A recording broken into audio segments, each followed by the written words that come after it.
Pabawi ni sana. Kasi nga po, napakamarami natin project na patatin.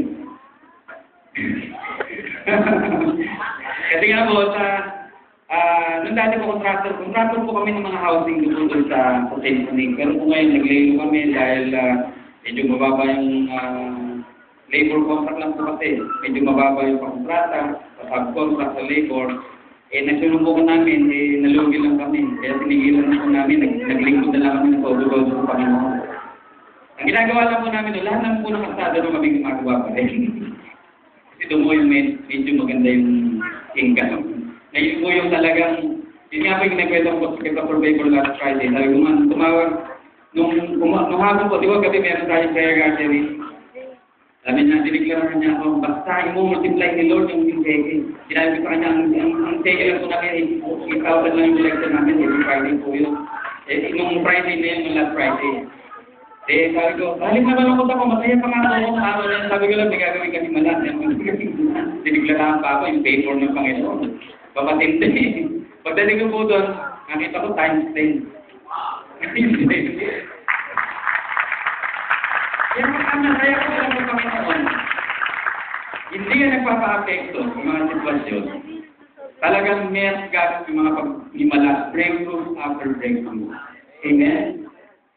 Dahil gusto ng Diyos tayong maging masaya, huwag tayong mag-struggle, huwag na tayong magmumblema, huwag na tayong malungkot, huwag na tayong magmumapasa. Di ba yung nakita niyo mga picture na yung mukha na malungkot? Mga unggo, oranggutan. Sino gusto rin ito mag-ibong ang oranggutan? Di ba? Wala. Ayaw natin, hindi tayo naniniwala sa evolution, di ba? Amen? Tayo ay mga nilikha ng Diyos. Amen? Pangatlo, penetration on enemy's line. Yung ibig sabihin ng breakthrough.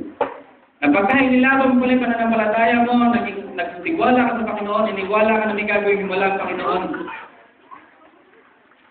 Ayaw sirahin kahit sementado pa yan, kahit ang daming mga reinforcement niya, kasi yun. Pagka maraming bakal yan, ang malalaki, lalo ko yung mga high-rise building, yung mga sheer wall, talaga kung napakaraming bakal niya. Kahit ganun pa yung harang sa edito na, kayang ibagin niya ang Panginoon. Amen? Amen. Sabi nga ng Panginoon, diba? Yung bundok na to, kaya mong palipatin eh. Kung meron kang, kasi laki lang ng buti ng pagtati ng pananampalataya. Amen? Kaya po, reason, wala na tayong dahilan na mag-alala. Kasi po, forever blessed tayo eh. Amen? Sabi ko mo, hindi tatagal siya na dahil meron tayong dala-dalang liwanag. Jesus, liwanag ang buhay natin. Di ba pagka napakadilig kami na, tutulad kami na may biglang emergency light. Pero kung walang emergency light, di ba napakadilig? Kung biglang umilaw yung emergency light, nagkaroon pong liwanag. Kahit kalimutan po siya. Di ba nakita natin at namamatay po yung dilim. Lalo po yung napakaraming ilaw. Amen? Kaya po, ibang klase ang gagawin ng Panginoon sa bawat sa mundong ito sa Pilipinas. Pagkakait lang tayo magliliwanag sa Panginoon. Amen? Yung glory po ng Panginoon magre-reflect. At habang nagre-reflect yung glory ng Panginoon, ang masarap po doon, may kasunod ng mga blessing. Amen?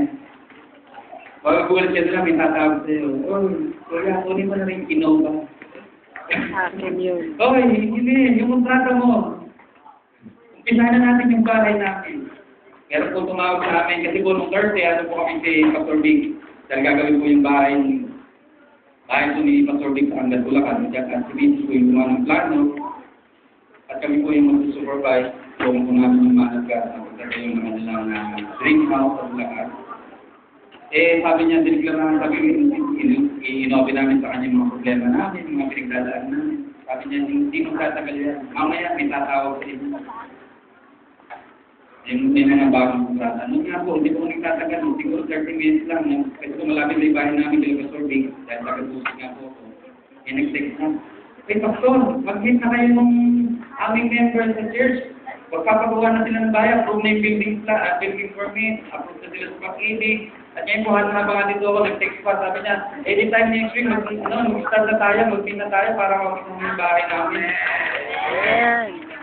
Kaya habang ilahan mo lang talaga eh.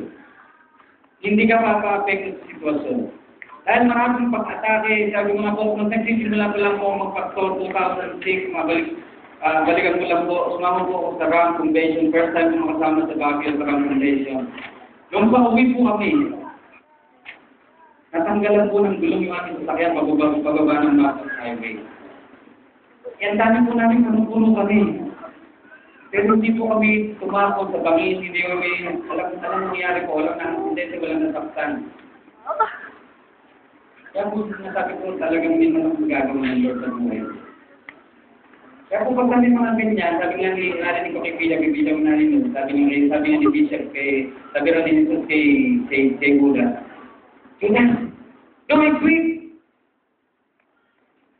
Para marating ko na yung destiny ko. Kaya ba kami ng mga atake ko na sabi ko, Gigi, dali-dali ba? Pinis-pinisan ko. Dahil sa sinay mo na wala lang magpakala ko. Kaya hiraya yun! Meron po talagang malalaking parating. Amen? At nung minsan po, last year lang po, meron nangyayari incident sa akin, sa akin talagang wasak. Pero po kami tatong yung sakay sa kaya. Hindi po kami nawasak. Nagalusan na po ang konti, dahil nabasag yung salamin sa side. Grabe po yung aksidente niya, talagang wasak yung harapan, yung likod, yung kabiliran. Yung likuran lang wala. At nga po, iniwasan po, meron po akong iniwasan, na bigla siyang nag-let, papalusok po ako. Kaya sabi ng mga Lord, sabi ko sa Panginoon talagang meron po, kaya po, sabi mo masakang luwa sa kanyo, kaya po kayo pa. May gusto ko iparanan sa iyo sa malalaking pagkabal. Amen. Amen?